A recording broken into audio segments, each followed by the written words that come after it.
తర్వాత మేము రైతులం ఎప్పుడు డిమాండ్ చేస్తూ ఉంటే మరి మాకు ఖచ్చితంగా పసుపు బోర్డు కావాలని మేము డిమాండ్ చేస్తూ ఉంటే ఈ నినాదాన్ని చంపడానికి మేము గత 50 సంవత్సరాలుగా పసుపు బోర్డు అనే నినాదం మేము ఉద్యమం చేసినాం. మరి నినాదం వచ్చింది కానీ బోర్డు వచ్చింది కానీ మా రైతులకు ఎటువంటి న్యాయం జరగలేదు. మేము అరవింద్ గారిని అడుగుతా ఉన్నాం, మీరు గుండెల మీద చేసుకొని పసుపు రైతులకు సమాధానం చెప్పే రోజులు, మిమ్మల్ని పసుపు రైతులు మీ గుండుకు పసుపు బొట్లు పెట్టి తిప్పే రోజులు దగ్గరలో ఉన్నాయని చెప్తా ఉన్నాం. ఎందుకంటే పసుపు రైతుల చిరకాల కోరిక, మీరు పసుపు రైతుల పక్షాన ఒక చైర్మన్ గిరి తెచ్చి ఒకసారి పసుపు పూసుకుంటారు, ఒకసారి బోర్డు కార్యాలయం ఏర్పాటు చేసి ఒకసారి పసుపు పూసుకుంటూ ఉంటారు. రైతులందరూ అయోమయకు గురవుతారు, అయ్యో మాకేదో జరిగింది అనుకుంటున్నారు. ఏం జరగలేదు. మీరు ఈ ప్రాంతానికి కనీసం ఒక పసుపు ద్వారా తయారయ్యే పరిశ్రమలు కూడా ఒక్కటి కూడా తీసుకురాలేదు. మేము అరవింద్ గారిని అడుగుతున్నాం, అయ్యా మీరు అయోధ్య రామాలయం నుంచి ఇవాళ తిరుపతి వెంకన్న వరకు మా పసుపుని దేవతలకు అభిషేకంగా వాడతాం. ఆ పసుపు మీద అబద్ధం ఆడిన మీరు ఆ దేవుడి రైతులతో పాటు ఆ దేవుడికి ఆ కోపానికి కూడా గురవుతారని చెప్పి హెచ్చరిస్తూ, ఖచ్చితంగా మీరు ఇప్పటికి కూడా ఈ రాష్ట్ర ప్రభుత్వం ఆయిల్ ఫామ్ పేరు మీద మరి తుమ్మల నాగేశ్వరరావు గారి అల్లుడికి సంబంధించిన కంపెనీ పేరు మీద కోట్ల రూపాయల సబ్సిడీలు ఇస్తూ ఇవాళ ప్రజల్ని రైతుల్ని ఆర్మూర్ ప్రాంత పసుపు రైతుల్ని కూడా కార్పొరేట్ వ్యవసాయం సైడ్ తీసుకుపోయి బలవంతపు ఆయిల్ ఫామ్ సాగుకు ప్రోత్సహిస్తూ ఉన్నారు. సరే, ఈరోజు ఆయిల్ ఫామ్ విదేశాల నుంచి దిగుమతి అవుతూ ఉంటే మరి విదేశీ మారద్రవ్యం వృధా అవుతుంది అనుకున్నప్పుడు మీరు ప్రోత్సహిస్తున్న మీరు మరి అదే పసుపు రైతులు, మేము చెప్తా ఉన్నాం, పసుపు రైతులు ఏ పాపం చేసి మీరు పసుపు రైతుల ప్రతినిధిగా ఈ జిల్లా మీ పార్లమెంటు పరిధిలోనే పసుపు రైతులు ఎక్కువగా పసుపు సాగు అవుతుంది. కొరుట్ల నుంచి పడితే ఇక్కడ ఆర్మూర్ వరకు బాల్కొండ వరకు. మరి మీరు పసుపు రైతుల ప్రతినిధిగా ఏ రోజు ఒక్క రోజన్నా కానీ ఈ రాష్ట్ర ప్రభుత్వంని కానీ తుమ్మల నాగేశ్వరరావు గారిని వ్యవసాయ శాఖ మంత్రి గారిని కానీ ముఖ్యమంత్రి గారిని కలిసి రా. మరి పసుపు రైతులు ఈ రోజు కూడా ఈ ప్రాంతంలో నిజామాబాద్ ప్రాంతంలో పసుపు ఉడికించుకోవడానికి కట్టెల ద్వారా ఉడికించుకుంటే వేల వృక్షాలు నరికేస్తున్నప్పుడు పర్యావరణం ఖరాబ్ అవుతున్నప్పుడు ఈ ప్రాంతంలో ఈ రోజు చందమామ మీద కూడా సైన్స్ డెవలప్ అవుతున్నప్పుడు అక్కడ అడుగు పెడుతున్న ఈ తరుణంలో కూడా మా పసుపు రైతులు కట్టెలతోటే పసుపు ఉడికించుకుంటున్నారు. పసుపు సాగులో కొత్త యాంత్రికరణ ఏం తీసుకొచ్చారు? ఈ రోజు కేంద్ర ప్రభుత్వం నుంచి ఒక్క బడ్జెట్లో ఒక్క రూపాయి కూడా మీరు అరవింద్ గారు మేము చెప్తా ఉన్నాం, మాకు పసుపు బోర్డు చైర్మన్ అని మా ఒక రైతు బిడ్డకి ఇచ్చి మా ప్రాంతానికి అన్యాయం చేస్తూ ఉన్నారు.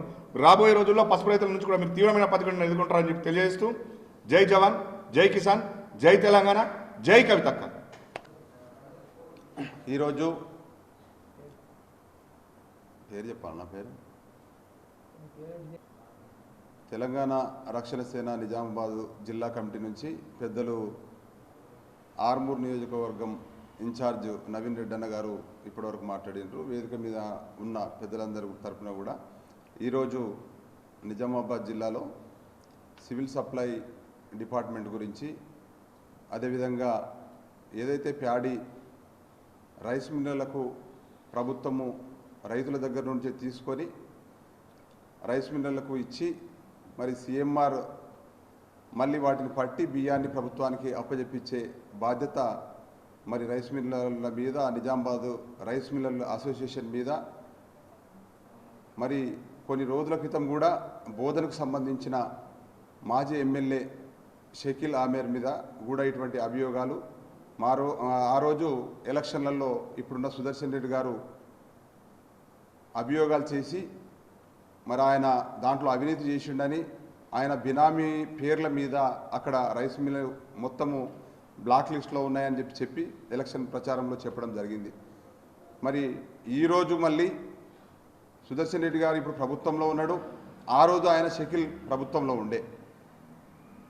మరి ఈరోజు నువ్వు ఈ ప్రభుత్వంలో కాంగ్రెస్ ప్రభుత్వంలో ఉన్నప్పుడు మరి ఈ 3 సంవత్సరాల కాల వ్యవధిలో రైతుల నుంచి మరి తీసుకున్న ప్యాడీ మొత్తాన్ని నీ సొంత జిల్లాలో నీ రైస్ మిల్లల్లో, ఇక్కడున్న రైస్ మిల్లల్లో ప్యాడీ మొత్తాన్ని మరి ఇక్కడున్న అసోసియేషన్ సభ్యులంతా సుదర్శన్ రెడ్డి సంబంధించిన అనుచరులు, వాళ్ళ వర్గానికి చెందిన వాళ్ళు, మరి పొత్తుల రాజకీయాలు సుదర్శన్ రెడ్డి గారు అరవింద్ గారు చేసి ఇక్కడ ఈయన ఎంపీగా, ఆయన అక్కడ ఎమ్మెల్యేగా, ఇక్కడ మినిస్టర్గా ప్రజలందరినీ మెబ్బపెడుతూ ప్రతిసారి ఈ విధంగా చేసుకుంటూ మరి రైస్ మిల్ అసోసియేషన్ని మొత్తం కాపాడుకుంటూ వచ్చిన వ్యక్తులు అరవింద్ గారు, ఇదే సుదర్శన్ రెడ్డి గారు. మరి మీరు పాలించిన ఈ 10-15 సంవత్సరాలలో ఇటువంటి అవినీతి పరుల మీద ఇప్పుడు ఎంపీ అరవింద్ సన్నిహితుడు, మరి ఆయనతో ఉంటున్న శ్రవణ్ కుమార్ లాంటి అనేక మంది ఎమ్మెల్యేల మీద కూడా ఇటువంటి అభియోగాలు వచ్చినాయి. మరి ఎప్పుడు సంఘటన జరిగినా కూడా ఎప్పుడు పోయి అధికారులు తనిఖీలు చేయడం కానీ, మరి వాళ్ళ మీద ఇన్ని కోట్లు తిన్నారు, ఇంత బియ్యం నష్టపోయింది ప్రభుత్వం అని మీడియా పరంగా చర్చలు చేసుకోవడము, మీడియా వాటిని వేయడం తప్పితే మరి ఈరోజు మూగబోయిందా? బీఆర్ఎస్ ప్రభుత్వాన్ని ఉన్నప్పుడు ఆ వ్యక్తుల మీద చర్యలు లేవు. కాంగ్రెస్ ప్రభుత్వంలో ఉన్నప్పుడు మరి సుదర్శన్ రెడ్డి గారు వాళ్ళ మీద వీళ్ళ మీద కలిపి ఇలా జిల్లాకు పెద్ద మనిషిగా మీరు అరవింద్ గారు ఉన్నారు కాబట్టి వీళ్ళ మీద కఠిన చర్యలు తీసుకునే ఛాన్స్ మీకు ఉంది. మరి అవినీతి గురించి మీరు ఎలక్షన్లలో చాలా గొప్పగా మాట్లాడతారు కదా. మరి వీళ్ళు ఇప్పుడు శ్రావణ్ కుమార్ మీద, సిద్ధి రామేశ్వర ఇండస్ట్రీ దాని మీద 66 కోట్ల వరకు అవినీతి జరిగింది. మరి రైతులకు సంబంధించిన ప్రభుత్వ ప్యాడీని ఆ రైస్ మిల్కి అప్పచెప్పడం జరిగింది కాబట్టి వాటన్నిటిని కూడా బ్లాక్లో ఆయన అమ్ముకోవడం జరిగిందని చెప్పేసి అధికారులు చెప్తా ఉన్నారు. మరి మీడియాలో కూడా మీడియా మిత్రులకు తెలియజేస్తున్నాం ఏంటంటే, ఎవరు మాట్లాడినా ఏ ఇష్యూ వచ్చినా కానీ ఒక 3-4 రోజులు దాన్ని హైలైట్ చేస్తూ ప్రజలకు చూపెట్టడం, తర్వాత అధికారులను వదిలిపెట్టేసి మరి అవినీతి చేసిన వాళ్ళని వదిలిపెట్టేసి రాజకీయ వ్యవస్థలో ఉన్న లోపాలను వదిలిపెట్టేసి మళ్ళీ వేరే అప్డేట్స్కి వెళ్ళిపోతూ ఉన్నాం. దయచేసి మీడియా అందరికి కూడా మేము తెలంగాణ రక్షణ సేన పార్టీ నుంచి కోరుతా ఉన్నాము, మీరు ఖచ్చితంగా ఈ జాయింట్ కలెక్టర్ కానీ సివిల్ సప్లైకి సంబంధించిన అధికారులు ఎంతమంది ఉన్నారో అంతమంది దీని గురించి ప్రత్యేక మీడియా ప్రెస్ మీట్ పెట్టాలి అని మేము డిమాండ్ చేస్తూ ఉన్నాం.